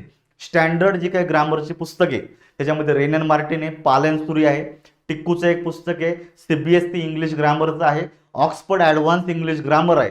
याच्याशी मोजकी काही पुस्तकं मी रेफर करत असतो. त्या पुस्तकांमध्ये ह्या 3च शब्दांचा उल्लेख आहे. त्यामुळे या तिघांनाच काय म्हणायचं तुम्हाला, इम्फॅसाइजिंग ऍडजेक्टिव्ह म्हणून विशेष करून लक्षात ठेवा एक्झामच्या दृष्टीनं. पुढचा बघायचा, fill in the blanks in the given sentence विचारले. राज्यसेवा 2021 चा प्रश्न दिलेला आहे. आता फिल इन द ब्लँक साठी दिलेले बघायचं, he was the dot dot tough guy. He was the dot dot tough guy. Guy म्हणजे कुठला तरी मुलगा असू शकतो. आता आर्टिकल आणि नाम याच्यामध्ये जो शब्द येतो तर तो शब्द मित्रांनो काय असतो, ऍडजेक्टिव्ह गटामध्ये येतो. आता टफ हा शब्द हे ऍडजेक्टिव्ह आहे आणि निश्चित याच्या अगोदर येणारा शब्दही आपल्याला त्या पद्धतीने ऍडजेक्टिव्ह घ्यायचा आहे. मग आता बघायचं, क्वाइटेंट होत नाहीये, नोटीस करायचं, क्वांटिलियन पण होत नाही, क्वांटाईल पण होत नाही. हे बाकीचे शब्द काहीच कामाचे नाहीये. एकच शब्द मी तर म्हणतो तोंडपाठ करून ठेवा, कारण याच्यावर ऑलरेडी एकदा इतर टॉपिक मध्ये सुद्धा प्रश्न विचारला होता. त्यामुळे बघायचं, क्वाइंट एसेन्शियल हा शब्द तोंडपाठ करून ठेवा काळजीपूर्वक पुढच्या एक्झामच्या दृष्टीनं. क्वाइंट एसेन्शियल हा महत्वाचा शब्द आहे. Being the perfect example of something, typical example of something, नमुना ज्याला आपण म्हणतो. बरोबर आहे की नाही? क्वाइंट एसेन्शियल टफ गाय ही रचना तुमची बरोबर येते. 3 नंबरचं उत्तर आहे. पुढचा, identify the sentence in which the word mud is use as adjective. असं कोणतं वाक्य आहे का त्याच्यामध्ये मड हा शब्द ऍडजेक्टिव्ह म्हणून वापरलेला आहे? बघा, राज्यसेवा 2020 ला आलेला प्रश्न आहे, खूप सोपा आहे. 2 प्रश्न वाक्य दिलेली आहे. The hut is made of mud. बरोबर आहे. तर जेव्हा तुमच्या वाक्यामध्ये फ्रेज येते ना, मेड ऑफ, ने बनलेले असले, एखादी वस्तू कशाने बनलेली, टेबल आहे लाकडी, लाकडाचा बनलेला आहे. बरोबर आहे की नाही? पोळी आपण जे खातो ती कशाची बनलेली, वीट पासून बनलेली आहे. बरोबर आहे की नाही? घर बांधलेले कशापासून बनलेले, ब्रिक सिमेंट पासून बांधलेले आहे, मड पासून बांधलेले, हे अँगलनी. तर मड ऑफ याच्यानंतर जे शब्द येतो तो मोस्टली येतो मित्रांनो मटेरियल नाउन. कोणतं नाउन येत असतो? Material noun. त्यामुळे हा जो मड आहे हा नाउन गटात जातो. आपल्याला ऍडजेक्टिव्ह विचारले, he lives in a mud house. मी तुम्हाला सांगितलेले नाउन आणि आर्टिकलच्या मध्ये येणारा शब्द ऍडजेक्टिव्ह येतो. बी ला उत्तरात घ्यायचं आहे, ओनली बी, पर्याय क्रमांक 3. येतं लक्षात? हे अँगलनी उत्तर काढायच्यात. राज्यसेवा मुख्य परीक्षा 2019चा पेपर आपण पाहतोय आता. बघा, ज्या ज्या टॉपिकवर प्रश्न आलेले आहेत, ज्या ज्या पेपरमध्ये, तेच पेपर या ठिकाणी शो होणार आहेत, बाकीचे होणार नाहीत.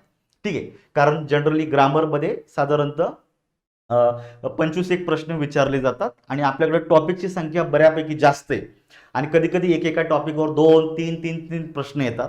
त्यामुळे काही टॉपिक स्किप केले जातात. इथे संपूर्ण पार्ट्स ऑफ स्पीच विचारला धरला जातो आणि पार्ट्स ऑफ स्पीचवर कधी कधी 2, 4, 6 असे प्रश्न असतात. त्यामुळे कधी कधी ऍडजेक्टिव्हचा नंबर लागतो, कधी कधी ऍडजेक्टिव्हचा नंबर लागत नाही. त्यामुळे ते प्रश्न लक्षात ठेवायचे. Choose the correct type of adjective in the underline word. Those Rascals must be punished. मित्रांनो, रास्कल हा शब्द नाउन आहे, नामाच्या आधी आलेला शब्द त्याचं ऍडजेक्टिव्ह झालं. आपल्याला माहितीच आहे, this, that, these, those, mostly हे 4 लक्षात ठेवायचं. त्याचबरोबर आपल्याला या ठिकाणी घ्यायचंय, अनादर हा शब्द सुद्धा येतो. अनादर हा शब्द याच्या सुद्धा घेता येतो आपल्याला. जनरली असे काही शब्द आहेत का यांचा वापर आपल्याला डेमॉन्स्ट्रेटिव्ह ऍडजेक्टिव्ह म्हणून तुम्हाला करावा लागतो. त्यामुळे याला डिस्ट्रीब्युटिव्ह म्हणायचं नाहीये, क्वांटिटी वगैरे म्हणायचं नाही. हा जनरली येतो तुमचा डेमॉन्स्ट्रेटिव्ह ऍडजेक्टिव्ह. पर्याय क्रमांक 1 मध्ये उत्तर येते. Choose the correct expression. राज्यसेवा 2019 ला आलेलं आहे. जनरली हा ऍडजेक्टिव्हच्या कॉन्टेक्स्ट मध्ये येतो. आपल्याला एक्सप्रेशन विचारलेले बघायचं. As cheap as sand. तर जनरली ही अशा प्रकारची इडिओमॅटिक एक्सप्रेशन इंग्लिशमध्ये नाहीये. बेसिकली आपण 2 प्रकारे म्हणतो. As cheap as dirt.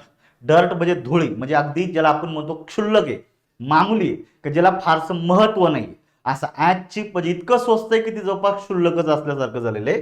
किंवा ॲज चीप ॲज चिप्स असं तुम्ही म्हणू शकता. बरोबर आहे? नॉमिनल याला आपण म्हणतो विच इज नॉट एक्सपेन्सिव्ह, अधिक महागडं नसणं. त्यामुळे सँड चुकीचं आहे, पहिलं वाक्य गेलेलं आहे. त्यामुळे जर येणार नाहीये, कारण आपल्याला फक्त करेक्ट विचारल्यात, तर मित्रांनो ए असणारे पर्याय तुम्ही रिमूव्ह करा. ए असणारे तुमचे 2 पर्याय रिमूव्ह झालेले. आता उरले बघायचं. ॲज गे ॲज लार्क ही रचना बरोबर आहे. As gay as lark it means very happy, very cheerful, very enthusiastic, खूप आनंदी उत्साही असणं. त्यामुळे ही रचना बरोबर आहे. And as dead as mutton. Mutton म्हणजे लाईफलेस झालेलं आहे. बरोबर, हालचाल नाही, इमोशन नाही, काही नाही, पूर्णपणे झालेलं आहे. ॲज डेड ॲज मटन ज्याला आपण लाईफलेस म्हणतो, डाईड म्हणतो कम्प्लिटली. बरोबर आहे का? किंवा जे लॉंगर पुढच्या काळामध्ये जे योग्य राहणार नाही, रिलेव्हेंट राहणार नाही, अशा स्वरूपाचं. तर ही रचना बरोबर आहे. त्यामुळे बी आणि सी ला उत्तरात घ्यायचे बघायचं. ओनली सी चालणार नाही. आता उत्तर येते तुमचं बी अँड सी ओनली. त्यामुळे ह्या अँगलनी उत्तर काढायचे मित्रांनो. Adjective can sometimes be post positive. Which of the following is the correct example of this rule? पहिली गोष्ट नोटीस करा तुम्हाला, पोस्ट पॉझिटिव्ह. पोस्ट पॉझिटिव्ह तुम्हाला ही जी रचना आहे ही तुम्हाला या ठिकाणी माहिती पाहिजे. पोस्ट पॉझिटिव्ह म्हणजेच काय? जनरली एक असं ऍडजेक्टिव्ह असतं का ते वाक्यामध्ये जनरली प्रोनाऊनच्या नंतर वापरलं जातं. आणि ते प्रोनाऊन कुठलं असतं मित्रांनो? ते प्रोनाऊन मोस्टली इनडेफिनेट प्रोनाऊन असतं. इनडेफिनेट प्रोनाऊनच्या नंतर वाक्यात जे ऍडजेक्टिव्ह येतं त्याला पोस्ट पॉझिटिव्ह ऍडजेक्टिव्ह म्हणायचं. कधी कधी एखाद्या नामाच्या नंतरही वापरलं जातं, पण मोस्टली इनडेफिनेट प्रोनाऊनच्या नंतर ते ऍडजेक्टिव्ह येतं. आणि नोटीस करायचं, याचं जे लोकेशन आहे हे नाम किंवा सर्वनामाच्या नंतर आहे, आधी नाही. मग इथं आधी जर एखादं नामाच्या आधी आलेलं असेल तर त्याला आपण सिम्पली ऍट्रिब्युटिव्ह ऍडजेक्टिव्ह म्हणतो. मग बघायचं, timid and cowardly fighters. Fighters हा शब्द नाऊन आहे, पण हे फायटर्स कसे आहेत? कावर्डली, भित्रे आणि टिमिड आहे. म्हणजे नामाच्या आधी आलं हे प्री पॉझिटिव्ह झालं, ऍट्रिब्युटिव्ह झालं, याला घ्यायचं नाहीये. The earliest girls to teach were in my class. Girls हा शब्द नाऊन आहे, याच्या अगोदर आलेलं जे ऍडजेक्टिव्ह हे प्री पॉझिटिव्ह म्हणजे ऍट्रिब्युटिव्ह आहे, हे पण नको आहे. They have a much bigger car. मित्रांनो, कार हा शब्द नाऊन आहे, कारच्या अगोदर त्याचं ऍडजेक्टिव्ह आलेलं आहे आणि त्याच्या अगोदर त्याचं ऍडव्हर्बियल आलेलं आहे. त्यामुळं ऍडजेक्टिव्ह जर नामाच्या आधी आलेलं हे ऍट्रिब्युटिव्ह झालं, म्हणजे आपलं एकच राहतं, he wants to work on something larger. तर मित्रांनो, हा जो समथिंग आहे हा इनडेफिनेट प्रोनाउन मध्ये जातो. त्याच्यानंतर जे ऍडजेक्टिव्ह आलेले आहे लार्ज, लार्जर, लार्जेस्ट ह्या कॉन्टेक्स्ट मध्ये याची रचना झाली पोस्ट पॉझिटिव्ह ऍडजेक्टिव्ह. संकल्पना क्लिअर करत चला. 4 नंबरचं उत्तर करेक्ट आहे. पुढे बघा, find out the incorrect sentence तुम्हाला विचारलेलं. राज्यसेवा 2018 ला करेक्ट आणि इनकरेक्ट विचारलं जातं, स्पष्टपणे दिलेलं आहे इनकरेक्ट. आता बघा, तुम्हाला या शब्दावर मी फोकस करायला सांगतो, कारण माझं आतापर्यंतचं ऑब्झर्वेशन आहे, तुम्ही 2011 पासून ते 26 पर्यंतची प्रश्नपत्रिका काढा, त्यातली मोस्ट ऑफ दी वाक्य जेव्हा तुम्हाला ह्या टाईपचा प्रश्न येतो ना, मोस्ट ऑफ दी वाक्यांमध्ये करेक्ट वाक्य ओळखा, करेक्ट वाक्य ओळखा असं विचारलं जातं. त्यामुळे एक पेपर सॉल्व्ह करण्याचा जो फ्लो असतो आपला, आपला जो माइंडसेट बनत जातो, करेक्ट शोधायचं, करेक्ट शोधायचं, करेक्ट शोधायचं. अचानकपणे काय होतं, एखादा प्रश्न येतो आणि तिथं इनकरेक्ट शोधा असं विचारलं जातं आणि आपण काय गडबडीमध्ये काय करेक्ट शोधा हेच ग्रँड करून पुढे निघून जातो आणि इथं चुकीचं उत्तर देऊन बसतो.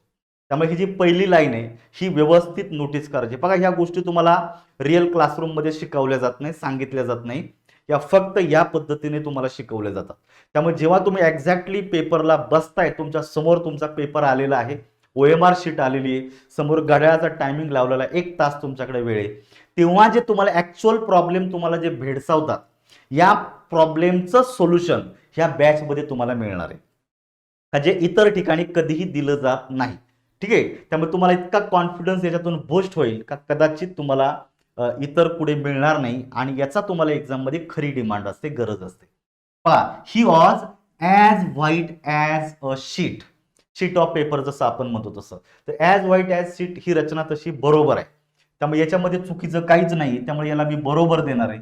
पण इनकरेक्ट विचारल्यामुळे याला उत्तरामध्ये आपल्याला घेता येत नाही, लक्षात ठेवायचं. दुसरं, it was more expensive than I thought. Expensive आहे, पण किती? मोर एक्सपेन्सिव्ह.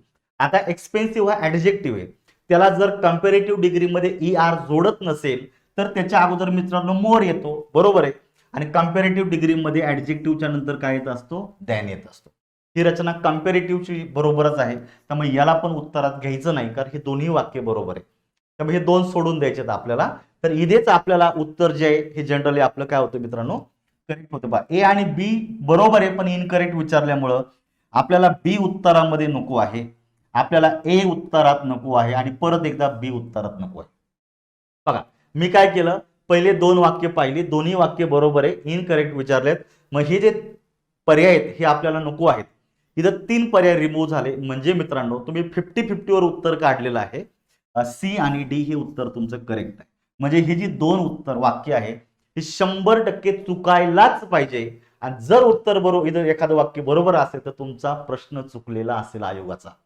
इतकं लॉजिकल, इतकं परफेक्ट अनालिसिस या ठिकाणी आपल्याला होते. त्यामुळे बघायचं, this is the most oldest theatre in London.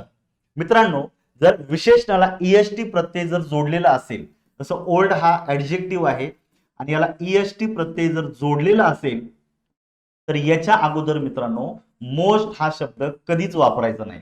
कारण जर ईएसटी प्रत्यय जोडता येत नसेल तरच तुम्हाला या ठिकाणी मोस्ट वापरता येतो. त्यामुळे आपण असं पण म्हणू शकत नाही मोस्ट ओल्ड असं म्हणू शकत नाही, कारण ओल्ड हे असं ऍडजेक्टिव्ह आहे का त्याला ईएसटी जोडता येतं. बरोबर आहे, हाणून मानून त्याला असा बदल नाही करायचा. जर होतच नसेल ईएसटी जोडताच येत तरच मोस्ट वापरायचा. त्यामुळे द मोस्ट ओल्डेस्ट असं होणारच नाही, त्यामुळे हा शब्द काढायचा आहे. This is the oldest theatre in London.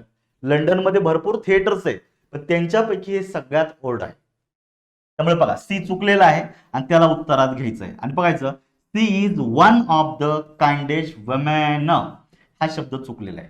तर नोटीस करायचं रूल असा आहे, जेव्हा पण तुम्ही वाक्यामध्ये वन ऑफ द ची रचना वापरता त्याच्यानंतर जे नाऊन घ्यायचंय मित्रांनो, हे नाऊन 100% प्लुरल घ्यायचंय.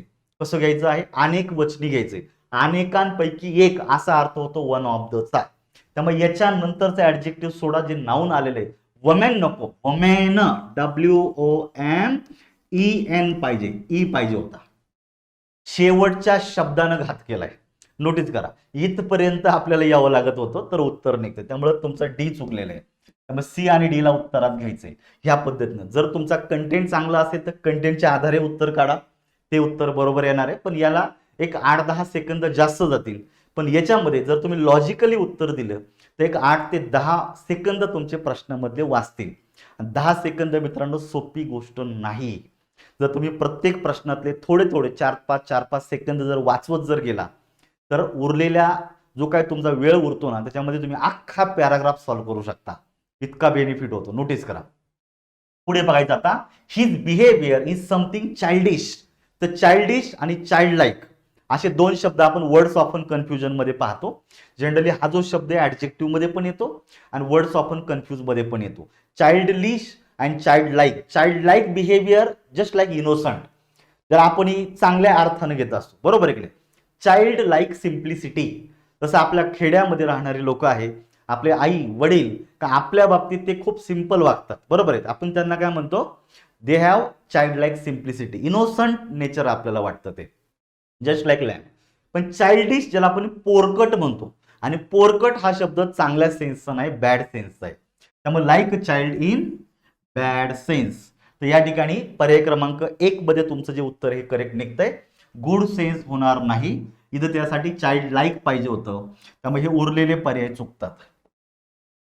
Use the correct form of adjective in the given sentence. बघायचं आता. This is the dot dot point on this mountain range. कुठेतरी वाक्यात एखाद्या प्लेसचा उल्लेख येतो, ठिकाणाचा उल्लेख येतो, तर त्या ठिकाणी लक्षात ठेवायचं जिथं ठिकाण आहे तिथं अंतर असा विषय निघतो. आणि जर तुम्हाला दोन शब्द शिकता येतात, फर्दर आणि फार्दर. बघायचं मित्रांनो, FURTHER. Further it means additional.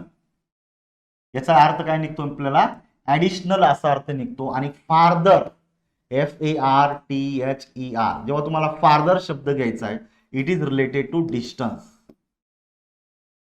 याचा अर्थ काय होतो, डिस्टन्स असा निघतो. मग आता नोटीस करायचंय, दिस इज द आलेला आहे म्हणजे हे वाक्य कुठेतरी सुपरलेटिव्हच्या कॉन्टेक्स्ट मध्ये येतं. हा जो फार्दर आहे याचा सुपरलेटिव्ह फॉर्म होतो मित्रांनो. फार्दर नको आहे, फर्दर तर नकोच आहे, त्यामुळे पहिला आणि तिसरा गेलेला आहे. फर्देस्ट पण नको आहे, उत्तर येतं तुमचं फार्देस्ट पॉइंट. पर्याय क्रमांक 4. बघा, असे अँगल तुमचे डेव्हलप झाले पाहिजे तर तुमचे 40 पैकी किंवा 50 पैकी 40 प्लस तुमचे प्रश्न बरोबर येतात. बरोबर आहे का. नुसतं येड्यासारखा रट्टा मारून पेपरला गेला तर सगळे प्रश्न बरोबर येऊ शकत नाहीये. आपली गाडी कुठेतरी 30-32 पर्यंत येऊन अडकते आणि 30-32चा जमाना आता गेलाय. आपल्याला इथं किमान 40 क्रॉस करायला पाहिजे. ठीक आहे, इंग्लिशमध्ये 40 क्रॉस करायचे, मराठीमध्ये 44-45 पर्यंत जायचं. कुठंतरी याची गोळाबेरीज करून जर तुमचे 85 पर्यंत जर गेला आकडा तर शुअर शॉर्ट सिलेक्शन होते. लक्षात ठेवायचं, जो विद्यार्थी मराठी इंग्लिशवर जर एवढा एफर्ट्स घेत असेल तो जीएस वर सुद्धा तेवढा एफर्ट्स घेईल. तिथे तुमचे 55-60 पर्यंत रेंज गेली तर गुलाल तुमच्याच अंगावर पडणार, हे लक्षात ठेवायचं. Identify the adjective in the following sentence. परत एकदा आलेला आहे, कृषी सेवा पूर्व परीक्षा 2018चा प्रश्न आहे. 3 वाक्य दिलेली. आपल्याला काय विचारले मित्रांनो, आयडेंटिफाय ऍडजेक्टिव्ह इन द विचारले. फक्त ऍडजेक्टिव्ह शोधायचे. बघायचं, my father bought a large house. मी सांगितलेले आर्टिकल आणि नामाच्या मध्ये येणारा शब्द ऍडजेक्टिव्ह आहे. मी याला गोल करतो, लक्षात ठेवायचं, बरोबर आहे. Weird noises disturb us in the night. Noises हा शब्द नाव नाही, पण ते कसे अगदी रहस्यमय, बरोबर आहे, असे वेअर्ड, बरोबर आहे, हा शब्द सुद्धा ऍडजेक्टिव्ह आहे. It was the ghastly apparition. Apparition हा शब्द नाव नाही, आर्टिकल आणि नामाच्या मधला शब्द ऍडजेक्टिव्ह झाला, गास्टली. आणि पुढे दिलेले बघायचं, of an old man. Article आणि नामाच्या मध्ये येणारा शब्द ऍडजेक्टिव्ह आलेला आहे. इथे 4 शब्द आलेले बघायचं, लार्ज, वेअर्ड, गास्टली अँड ओल्ड. तर लार्ज ठीक आहे, वेअर्ड ठीक आहे, गास्टली ठीक आहे. अपिरेशन हा नाऊन आहे, त्यामुळे हे 2 पर्याय या ठिकाणी कटले. लार्ज, वेअर्ड, गास्टली अँड ओल्ड हा पर्याय क्रमांक 3 मध्ये उत्तर दिले. 3 मध्ये उत्तर निघतंय, तर चौथ्याला काहीच किंमत नाही. पुढे बघ, चूज द करेक्ट सेंटेन्स विचारले. एक्साइज 2017चा पेपर आहे. काय विचारले बघायचं आता, 4 वाक्य दिलेले, त्यातले आपल्याला करेक्ट वाक्य दिलेले. इव्हन ऍडजेक्टिव्ह मध्ये आयोगाने जेवढे काही प्रश्न आपल्याला घ्यायचे, जेवढे काही प्रश्न विचारलेत, त्या सगळ्या प्रश्नांमध्ये अगदी मोजकेच प्रश्न इनकरेक्ट वाक्य विचारा असं विचारले. शोधा, मोस्टली करेक्ट वाक्य शोधा असं दिलेले. त्यामुळे करेक्ट आणि इनकरेक्ट हे नीट बघत चालायचं. सिले मिस्टेक एक जरी झाली तर 2 मार्काला फटका बसल. 2 मार्क म्हणजे मित्रांनो मेरिटला खूप महत्वाचा जो शब्द दिलेला असेल, 1 1 2 2 मार्क, ठीक आहे. व्हायचं, my older brother is a doctor. तर मित्रांनो जेव्हा तुम्ही ब्रदर, सिस्टर किंवा कझन सारखा ब्लड रिलेशन सारखा शब्द घेता, ते तुम्हाला ओल्डर नाही, काय पाहिजे होतं, एल्डरची रचना पाहिजे होती. त्यामुळे ए चुकलेला आहे. आता करेक्ट विचारल्यामुळे ए उत्तरामध्ये येणार आहे का रे, नाही येणार आहे. बघा याच्यातला ए गेला, ए करेक्ट आहे का, नाही. इथे ए करेक्ट आहे का, नाही. त्यामुळे पहिला आणि तिसरा पर्याय इथं जागच्या जागी कटले. आलो लगेच 50-50. बघायचं, Pankaj is Elder than his friend. मित्रांनो एका व्यक्तीची दुसऱ्या व्यक्ती बरोबर तुलना केलेली, हे ब्लड रिलेशन मधले नाहीयेत. मग या ठिकाणी एल्डर चालणार नाही, या ठिकाणी काय पाहिजे आपल्याला, ओल्डर पाहिजे. ओल्डरच्या नंतर दॅन येतो, नोटीस करा. त्यामुळे तुमचा बी सुद्धा काय झालेला आहे मित्रांनो, चुकलेला मग आहे. मग आता बघा इथं बी दिलेला आहे, करेक्ट आहे का रे, नाही. मग बी जर चुकीचा आहे तर तुमचा पर्याय हा पण संपला. पहिल्या 2 पर्यायामध्येच 3 पर्याय कट झालेले 2 वाक्यामध्ये. आलो का आपण लगेच उत्तरावर, म्हणजे उत्तर काय यायला पाहिजे, चौथं यायला पाहिजे. आणि जर मित्रांनो हे उत्तर जर आयोगाने चुकीचं दिलं तर समजायचं आयोगाचा प्रश्न चुकलेला आहे. अरे हे अनालिसिस, हे जे काही ज्याला आपण म्हणतो ना एलिमिनेशन, हे इतकं सायंटिफिक आहे का उत्तर तुमचं चुकू शकत नाही, हे लक्षात ठेवा. त्यामुळे बघायचं, ही is the oldest member of the club. तर याप्रमाणे बघायचं, ओल्डेस्टची रचना बरोबर आहे, सुपरलेटिव्हचं वाक्य होतं, this is the older pair of shoes I have. मित्रांनो this is the older pair of shoes I have. तर या ठिकाणी आता याला आपल्याला काय द्यायचं आहे, चुकीचं द्यायचं आहे. ओल्डर नको, ओल्डेस्ट पाहिजे होतं, त्यामुळे हे चुकीचं आहे. त्यामुळे फक्त सी बरोबर द्यायचं आहे. पुढे बघा आता, identify the parts of speech of the underline word. राज्यसेवा 17ला आलेला प्रश्न आहे. इथं एकच शब्द 4 वाक्यांमध्ये दिलेला आहे आणि त्या शब्दाचा पार्ट्स ऑफ स्पीच शोधायचा. तर सर्वप्रथम एक लक्षात ठेवा मित्रांनो, एक शब्द एकाच पार्ट्स ऑफ स्पीच मध्ये कधी येत नाही. त्याचे लोकेशन बदललं जातं, त्याचं फंक्शन बदललं जातं आणि ऑटोमॅटिक त्याचे पार्ट्स ऑफ स्पीच सुद्धा काय होतात, बदलतात. मग त्या अँगलने नोटीस करायचं. पहिल्या वाक्यात दिलेलं पाहायचं, he is a fast talker. मी तुम्हाला सांगितलेले नाम आणि आर्टिकलच्या मध्ये येणारा शब्द हा ऍडजेक्टिव्ह येतो. त्यामुळे पहिल्या वाक्यात काय झालेलं आहे मित्रांनो, तो ऍडजेक्टिव्ह झालेला. दुसरं बघायचं, I was observing a fast. Article हे नेहमी नामासाठी येत असतं, दुसऱ्या कुठल्याच शब्दाच्या अगोदर आर्टिकल येत नाही, बरोबर आहे का. बऱ्याच वेळा काय होतं, नाम आणि आर्टिकलच्या मध्ये जरी ऍडजेक्टिव्ह आलं तरी मित्रांनो नोटीस करा, हे आर्टिकल ऍडजेक्टिव्ह साठी नाही आलेलं, ते आर्टिकल फक्त आणि फक्त नामासाठी आलेलं आहे. त्यामुळे जर आर्टिकलच्या नंतर एकच शब्द असेल तर तो डोळे झाकून मित्रांनो त्याला काय म्हणायचं, नाउन गटामध्ये टाकायचं. तिसरं बघायचं आहे, मुस्लिम फास्ट ड्युरिंग द रमजान. तर मित्रांनो कर्त्याच्या नंतर येणारा शब्द हा क्रियापद असतो. फास्ट म्हणजे उपवास पकडणे, बरोबर आहे. मुस्लिम समाजाचे जे लोक आहे, हा त्यांच्या दृष्टीने जो रमजानचा जो पवित्र महिना असतो त्या महिन्यामध्ये ते उपवास पकडतात. तो उपवास पकडणे हा शब्द तुमच्या वाक्यामध्ये क्रियापद म्हणून कार्य करतो. आणि चौथं वाक्य बघायचं, ती ड्रो फास्ट. आता ड्रो हा शब्द क्रियापद आहे मित्रांनो. बघा ड्राईव्ह हा मूळ शब्द आहे, म्हणजे गाडी चालवणे. ड्रो म्हणजे गाडी चालवली भूतकाळ, आणि ड्रायव्हन हा तिसऱ्या रूपात आहे, हा दुसऱ्या रूपात आहे. मग क्रियापदाची अधिक माहिती देणारा शब्द हा ऍडव्हर्बियल असतो.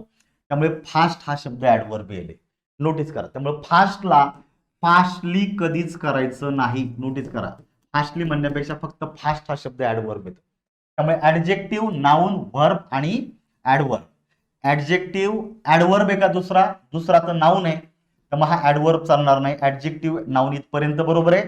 ऍडजेक्टिव्हच्या नंतर पहिला तर ऍडजेक्टिव्ह आहे, या ठिकाणी त्यांनी ऍडव्हर्ब दिलेला आहे, त्यामुळे हा चुकीचा आहे. पहिला ऍडजेक्टिव्ह आहे, दुसरा नाउन आहे. ऍडजेक्टिव्हच्या नाउन इथं दिलेला आहे, ऍडजेक्टिव्हच्या नंतर नाउन दिलेलं आहे. आता फक्त याच्यामध्ये चेक करायचंय. तिसऱ्या वाक्यातला फास्ट हा शब्द व्हर्ब आहे. इथे व्हर्ब दिलेला आहे, पण इथे त्यांनी ऍडव्हर्ब दिलेला आहे का, जो चुकीचा आहे. म्हणजे चौथा पर्याय काय झाला मित्रांनो, लगेच रिमूव्ह झाला. म्हणजे उत्तर काय ते तुमचं पर्याय क्रमांक 3, ऍडजेक्टिव्ह, नाउन, व्हर्ब आणि ऍडव्हर्ब. बघा, तुम्ही या अँगलनी अभ्यास करा. अभ्यासाची मेथड लक्षात ठेवा. नुसतं घेतलं पुस्तक दन दन दन दन वाचायला टाकलेले, एवढी घाई करू नका. स्पर्धा परीक्षेमध्ये घाई करणं हे अत्यंत घातक असतं. नोटीस घ्या. आणि नेहमी आपण बोलत जातो द लेस इज मोर. जे आहे त्याच्यावर पूर्ण स्टक व्हायचं, पूर्ण ताकद लावून त्याला हे अँगलनी समजून घ्यायचं. कमी वाचा, पण त्याच्यामध्ये गुणवत्ता आली पाहिजे. बरोबर आहे की नाही? आपल्याकडे मराठीमध्ये म्हणे ना, म्हणजे आपण जे समजतो ना, एक ना धड भाराभर चिंध्या. म्हणजे किती वाचतो, काय वाचतो याचा आपल्यालाच अंदाज नसतो. थोडं वाचा, पण क्वालिटी येऊ दे त्याच्यामध्ये. शेवटी क्वालिटीला महत्व असतं मित्रांनो, क्वांटिटीला कधीच नसतं. हे लक्षात ठेवा. जसं आपण पाहतो ना, सफरचंद आहे, बाजारात गेल्याच्या नंतर 100 रुपये किलोनी पण भेटतात आणि इकडे 300 रुपये किलोनी पण भेटतात. काय फरक आहे? क्वालिटीमध्ये फरक आहे. क्वालिटीला प्रिफर करा, हे तुम्हाला सांगतो मी. Identify the parts of speech of the underline word. तर सहाय्यक 2017चा प्रश्न पाहायचा. He is an idle boy, he does not work. Idle म्हणजे आळशी, वन हु डझंट वर्क. बरोबर का? जो काम करत नाही, आळशी आहे, अशा स्वरूपाचा व्यक्ती. मग याला निश्चित काय बोललं जातंय? ऍडजेक्टिव्ह बोललं जातं. आता मी तुम्हाला रूल सांगितलेला आहे, आर्टिकल आणि नाम याच्यामध्ये येणारा शब्द हा ऍडजेक्टिव्ह येतो. बघा, मी तुम्हाला पहिल्यांदा एक रूल सांगितला होता, तर त्या रूलच्या आधारे 22 पैकी किमान 8 प्रश्नांची उत्तर देता आलेली आहेत. म्हणजे एक एक रूल तोंडपाठच होऊन जातो आपल्या बॅचमध्ये. हे आपल्याला करायचंय. आणि जेव्हा रिपीट रिपीट रिपीट करून रूल तोंडपाठ होतात ना, पुढच्या पेपरमध्ये वेगळं काय पडणार आहे? अरे ग्रामर याच्या चौकटीत बांधलेलं आहे, याच्या पलीकडे आयोग विचारत नाही. फार फार तर वेगळ्या अँगलनी विचारत. पण रोल बाकी जर तोंडपाठ असेल, या पद्धतीने ऍप्लिकेशन केलं, कसाही नवीन पॅटर्न आपल्याला आरामशीर क्रॅक करता येतो. तर जनरली हे तुम्हाला करायचंय. पुढचा प्रश्न या ठिकाणी आपल्याला पाहायचंय. आता बघायचं, fill in the blanks in the following sentence choosing the correct option. Is there dot dot water in the tank. मग अशा आपण प्रश्न आला होता बघा, are there dot dot roses in the garden. आता त्याने रोजेस काढला आणि जो ऑर्डर टाकलेला शब्द नाउन. पहिली गोष्ट मित्रांनो, ऑटर हा शब्द अनकाउंटेबल नाउन आहे. कसा आहे? अनकाउंटेबल आहे. त्यामुळे त्याच्या अगोदर येणारं नाम हे व्यवस्थितपणे बघायचं. शब्द इज हा बरोबर या शब्द आलेला आहे. आता बघायचं, सम हा जो शब्द आहे हा वापरायचा, मेनी शब्द वापरायचा आहे, फ्यू वापरायचा का एनी वापरायचा? नीट लक्षात ठेवा मित्रांनो, समच्या नंतर काउंटेबल अनकाउंटेबल दोन्ही पण येतात. मेनीच्या नंतर बाकी फक्त काउंटेबल नाउन येतं आणि ते अनेक वचनी असतं. त्यामुळे मेनीचा इथं संबंध येणार नाही. दुसरी गोष्ट, few, a few, the few यांच्या नंतर नेहमी अनेक वचनी नामे येतात. हे तर एक वचनी आहे आणि अनकाउंटेबल आहे, त्यामुळे हे पण येणार नाही. त्या दोघांमध्ये आता बघायचं, सम आणि एनी. तर मी तुम्हाला मगाशी पण सांगितलं होतं, जेव्हा तुमचं वाक्य इंट्रोगेटिव्ह असतं आणि इंट्रोगेटिव्ह वाक्यामधून जर रिक्वेस्ट किंवा कमांड व्यक्त होत असेल तरच सम वापरायचा. अदरवाईज हे दोन शब्द सोडून, रिक्वेस्ट आणि कमांड सोडून जनरल क्वेश्चन जर विचारलेला असेल तर डोळे झाकून काय वापरायचं मित्रांनो? एनी वापरायचं. म्हणजे वाक्य काय होतं? Is there any water in the tank. हे वाक्य तुमच्या लक्षात ठेवायचे. छोट्या छोट्या गोष्टी येतात, त्यामुळे सम येणार नाही. पुढे बघा, identify the underline word. PSI 2017 प्रश्न आहे. Hearing the noise the baby woke up. आता इथं ऍक्च्युअली काय मित्रांनो, हा जो शब्द आहे हा पार्टिसिपल ऍडजेक्टिव्ह मध्ये मोडतो. ऍक्च्युअली ही दोन वाक्य बघायचं. इथं तुमच्या दोन्ही वाक्यांचा करता एकच आहे, द बेबी. मी 2 वाक्य लिहून दाखवतो तुम्हाला. द बेबी, सॉरी बेबी आहे. द बेबी, बेबी म्हणजे लहान मूल, घरातला बेबी नाही, मोठा बेबी, छोटा बेबी आहे. The baby heard, HEARD, heard the noise. हे एक वाक्य झालं तुमचं. आणि दुसरं वाक्य झालेलं आहे same, the baby woke up. The baby woke up, वेगचा भूतकाळ झालेला आहे, ओक अप. ही 2 वाक्य झालेली. आणि ह्या 2 वाक्यांचं रूपांतर एकाच वाक्यात करायचंय आणि ते वाक्य सिंपल सेंटेन्स बनवायचे, असा रूल आहे. आणि जेव्हा तुम्ही 2 मेन क्लॉजचं रूपांतर एकाच मेन क्लॉज मध्ये करायचं, तेव्हा जो एक मेन क्लॉज आहे त्याचं रूपांतर तुम्हाला एका फ्रेज मध्ये करावं लागतं. म्हणजे पहिली क्रिया घडलेली आहे, हा आहे ऍक्च्युली तुमचा मेन क्लॉज. काय हा तुमचा मेन क्लॉज. ह्या क्लॉजचं रूपांतर तुम्हाला करायचं मित्रांनो सिंपली फ्रेज मध्ये. आणि जेव्हा तुम्ही सिंथेसिस चॅप्टर पाहता त्यावेळेला मी तुम्हाला सांगितलेलं आहे का जे पहिलं जे क्रियापद आहे हर्ड, किंवा जे क्रियापद येतं पहिल्या ऍक्शन मधलं, तर त्याचं रूपांतर तुम्ही पार्टिसिपल ऍडजेक्टिव्ह मध्ये करू शकता. त्यामुळे हर्डचं रूपांतर मी केलेलं आहे हिअरिंग मध्ये. हा झाला तुमचा participle adjective. Heard, hearing the noise. उरलेलं वाक्य घ्या, हिअरिंग द नॉइज.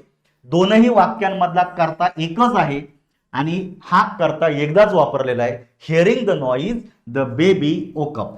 त्यामुळे मित्रांनो अंडरलाईन केलेला हिअरिंग हा जो शब्द आहे ह्या दोन्ही कॉन्टेक्स्ट मध्ये चेक करा. याला काय बोललं जात आहे, पार्टिसिपल ऍडजेक्टिव्ह बोललं जातं. त्यामुळे याला साऊंड म्हणायचं नाहीये, व्हर्ब नाऊन म्हणायचं नाही. व्हर्ब नाऊन म्हणजे व्हर्बल नाऊन. याला दुसऱ्या शब्दांमध्ये तुम्ही जिरांड बनवू शकता. तर जरंड हा जो शब्द आहे, जरंड हा वाक्यामध्ये नामाचं कार्य करतो. या ठिकाणी नाम म्हणून येणार नाही, त्यामुळे हा पण येत नाहीये. व्हर्बल वर्ड वगैरे असं काहीच नसतंय. म्हणजे एकच येतं तुमचं व्हर्बल ऍडजेक्टिव्ह. व्हर्बल ऍडजेक्टिव्ह म्हणजेच पार्टिसिपल. येतं लक्षात तुम्हाला साध्या साध्या गोष्टीला. व्हर्बल ऍडजेक्टिव्ह म्हणजेच पार्टिसिपल तुम्हाला टाकून दिलेलं आहे. Verbal adjective is a word that is form from the verb and functions as an adjective.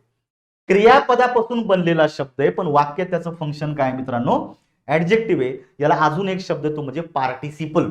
पण या ठिकाणी त्यांनी दिलेला व्हर्बल ऍडजेक्टिव्ह बरोबर आहे, पार्टिसिपल आहे तोही बरोबरच आहे ह्या अँगलने. ठीक आहे, पुढे बघायचं आता. Identify the sentences which are grammatically correct. PSI 2017चा प्रश्न आहे मित्रांनो. बघायचं, सी लुक्स चार्मिंग. मी तुम्हाला पहिल्या का दुसऱ्या प्रश्नात सांगितलं होतं. लुक आहे, टेस्ट आहे, स्मेल आहे. माझ्या स्मेलवर प्रश्न आला होता. तर याला बोललं तर लिंकिंग वर्ब. आणि त्याच्या अगोदर येत असतो वाक्यामध्ये सब्जेक्ट, त्याच्यानंतर येतं ते लिंकिंग वर्ब. आणि लिंकिंग वर्बच्या नंतर काय येऊ शकतं मित्रांनो, कॉम्प्लिमेंट येतं. आणि जे कॉम्प्लिमेंट आहे हे आयदर नाऊन असेल ऑर ऍडजेक्टिव्ह असेल. तर चार्मिंग हा ऍडजेक्टिव्ह तुमचा बरोबर आलेला आहे. येतं लक्षात, चार्मिंग हा शब्द ऍडजेक्टिव्ह आहे आणि तो तुमचा बरोबर आलेला. तर ह्या पद्धतीने नोटीस करायचं आहे. पहिलं वाक्य बरोबर आहे आणि त्यांनी ग्रॅमॅटिकली करेक्ट विचारले, म्हणजे ए उत्तरात घ्यायचं आहे मित्रांनो. नोटीस करा, तुम्ही 4 पर्याय बघा. या ठिकाणी ए दिलेला आहे बरोबर, आणि या ठिकाणी ए दिलेला आहे. म्हणजे उरलेले 2 पर्याय ओनली सी आणि डी हा पर्याय चुकला, कारण ए नाहीये. Only B, C and D असावा इथं, त्यामुळे हाही पर्याय चुकलेला आहे कारण ए नाहीये. म्हणजे आपण लगेचच्या लगेच आलो एका वाक्यावर 50-50 वर. किती बर्डन कमी होतं तुम्ही विचार करा. 4 वाक्य वाचायची, रूल आठवायचा, कपाळाला आठ्या पाडायच्या, डोकं खाजवायचं, याच्यात आपला किमान 10-15 सेकंद निघून जातो. बरोबर आहे की नाही मित्रांनो. हा 1 तास म्हणजे प्रत्येक सेकंदाची गेम असते. नोटीस करा, सेकंद मॅटर करतो. तसं तुम्ही रनिंग करताय, रनिंग बरोबर, रनिंगची जसं उसेन बोल्ट आहे, तो दुसरा जो काय प्रतिस्पर्धी आहे त्याच्यात आणि याच्यामध्ये किती लय असेल ना, की तासाभराचा मिनिटांचा अंतर नाहीये, सेकंदाचा अंतर. जसं रनिंगची रेस असते, ती रेस हा जसा सेकंदाचा गेम असतो ना मित्रांनो, तसा हा 1 तास आपल्यासाठी सेकंदाचा गेम आहे. सेकंद सेकंद वाचवायचेत आपल्याला. तेव्हा शेवटच्या 15 मिनिटांमध्ये तुम्हाला जाणवेल की आपण बऱ्यापैकी उत्तरं दिलेली आहेत आणि त्यावेळेला तुम्ही रिलॅक्स होऊन उरलेला पॅराग्राफ सॉल्व्ह करताय. प्रेशर मॅनेजमेंट जर करायचं असेल तर शेवटच्या 15 मिनिटाला विचारात घेऊन अगोदरच्या 45 मिनिटावर तुम्हाला काम करावं लागेल. तेव्हा तुमचा जो काही पेपर आहे हा प्रॉपरली कव्हर होणार आहे मित्रांनो. प्रेशर मॅनेजमेंट म्हणजेच कसं आहे, पहिला जो अर्धा तास असतो तुम्ही रिलॅक्स असता, त्यामुळे पहिल्या अर्ध्या तासामध्ये तुम्ही रिलॅक्स प्रश्न सॉल्व्ह करता, पण जसे 30 मिनिटं क्रॉस होतात तसं तुमचं टेन्शन वाढायला लागतं, आणि जसं टेन्शन वाढायला लागतं तसा इंग्लिश विषय सुरू होतो. मग लक्षात ठेवायचं का जसे तुमच्या शेवटचे 15 मिनिटं राहतात आणि तुमच्याकडे मॅक्सिमम क्वेश्चन उत्तरात येतात, तिथेच तुमचा माइंडसेट चेंज होऊन जातो, माइंड ब्लॉक होतं, डोळ्याला अंधार येतात, हाताला घाम फुटतो, आणि तिथंच आपल्याला कळतं की आता आपलं काही खरं नाही. तर शेवटचे 15 मिनिटं हे जर शांततेत जर पेपर सॉल्व्ह करायचा असेल तर अगोदरचे जे काही 45 मिनिटं आहे त्याच्यावर तुम्हाला मॅक्सिमम काम करायचंय. ईच अँड एव्हरी सेकंद तुम्हाला वाचवत जायचंय, आणि त्यासाठी जितकं एलिमिनेशन शक्य आहे तितके एलिमिनेशन करा. हे तुम्ही केलं तर खऱ्या अर्थानं तुमच्या प्रश्नांची उत्तरं बरोबर येतील, आणि नियोजनबद्ध 60 मिनिटाच्या आतमध्ये तुमचा संपूर्ण पेपर व्यवस्थितपणे सॉल्व्ह होऊन जाईल. ठीक आहे, मग बघायचं आता. पहिलं तर बरोबर आहे, Gopal is senior to you by 2 years, हे बरोबर आहे. सिनियरच्या नंतर 2 येतो, म्हणजे मित्रांनो बी सुद्धा उत्तरात घ्यायचं. बघा या ठिकाणी पण बी आहे, या ठिकाणी पण ए आहे, बरोबर आहे की नाही. आता या ठिकाणी ए आणि बी दोन्ही आहेत. आता फक्त आपल्याला डी सांगेल, इथं सीचा पत्ता कट झालेला आहे, सीचा, कारण हे जे उरलेले 2 पर्याय याच्यामध्ये सी नाहीच आहे, म्हणजे सी ला तुम्हाला चुकीचंच द्यायचं आहे. He is the most idle teacher. इथं तुलनाच केलेली नाहीये, काय इथं तुलनाच केलेली नाही. आणि तसंही तुम्हाला सांगतो मित्रांनो, आयडियल हा जो शब्द आहे हा ऑलरेडी तीव्रता दर्शवत असतो, याचा कधी सुपरलेटिव्ह मध्ये वापर केला जात नाही. आयडियल शब्द सुपरलेटिव्ह डिग्रीत वापरत नाहीत, त्यामुळे द मोस्ट ही रचना चुकीची आहे. आणि शेवटचं राहिलं, little money is better than none. बरोबर आहे का, म्हणजे तुमच्या खिशामध्ये पार काहीच नसण्यापेक्षा ऍटलिस्ट काहीतरी असलेलं बरं. बरोबर आहे की नाही, म्हणजे पार भिकाऱ्यासारखं तुम्ही हात हलवत चालण्यापेक्षा ऍटलिस्ट तुमच्या खिशात 5-50 रुपये असलेलं कधीही बरं. म्हणजे पार 5-50 हजार नसू द्या, पण 5-50 रुपये असलेलं पार खिसा मोकळा असण्यापेक्षा कधीतरी बरं आहे, म्हणजे ऍटलिस्ट माझ्याकडे काहीतरी आहे असा फिलिंग येत असतो आपल्याला. त्यामुळे लिटल नको मित्रांनो, इथं पाहिजे होतं अ लिटल, पॉझिटिव्ह वाक्य पाहिजे होतं. त्यामुळे डी सुद्धा चुकलेला आहे. त्यामुळे ए आणि बी ला उत्तरात घ्या, उत्तर 100% बरोबर आहे. हा डी चुकीचा द्या, पर्याय क्रमांक 1 चुकला, फक्त आणि फक्त चौथा पर्याय तुमचा बरोबर आहे. येते लक्षात. या अँगलनी प्रश्नांची उत्तरं द्यावी लागतात. हे अँगलनी तुम्ही सुरुवातीपासून स्ट्रॅटेजिकली अभ्यास करावा लागतो, तेव्हा पुढे जाऊन तुमच्या पेपरमध्ये तुम्ही 40 क्रॉस करून जाता. नाहीतर नुसतं दे दनादन तुम्ही पुस्तक वाचलं, लेक्चर ऐकत बसले, काही उपयोग होणार नाही. बरोबर आहे. हे जर झालं तर एवढ्या मोठ्या मेगा भरतीला तुम्ही मुकाल, आणि पुढची मेगा भरती तुमच्यासाठी नसेल. त्यासाठी सुरुवातीपासून अभ्यास करा, नक्की तुम्हाला याचा बेनिफिट होईल. तर आता ह्या लेक्चरमध्ये आपण 25 प्रश्न पाहिलेले आहेत. अजून उरलेले भरपूर सारे प्रश्न आहेत, याच्या डबल प्रश्न आहेत, तर ते लेक्चर आपण पुढच्या सेशनमध्ये व्यवस्थितपणे कव्हर करू. चला ह्या लेक्चरमध्ये थांबूया मित्रांनो. अजूनही जे विद्यार्थी आपला हा PYQ कोर्स असेल, ज्यांचं बेसिक कच्चं असेल, त्यांच्यासाठी सिम्प्लिफाईड इंग्लिशचा कोर्स आहे. हे दोन्ही कोर्स दर्जेदार आहे. कुठलाही तुमच्या चॉईसने एखादा कोर्स सिलेक्ट करा आणि तुम्ही त्याचा अभ्यासाला सुरुवात करा. ठीक आहे. आणि जर तुम्ही ऑलरेडी जॉईन असाल तर आपले जेवढे मित्र आहेत का जे या ठिकाणी MPSCची तयारी करतात, ज्यांना इंग्लिशचा खरं जेन्युइन प्रॉब्लेम आहे, त्या मित्रापर्यंत माझ्यासाठी एवढा मेसेज पोहोचवा. हे लेक्चरमध्ये थांबूया, लगेचच थोडासा ब्रेक घ्या, थोड्या वेळाने आपण सेकंड लेक्चर घेऊन भेटूया. थँक्यू.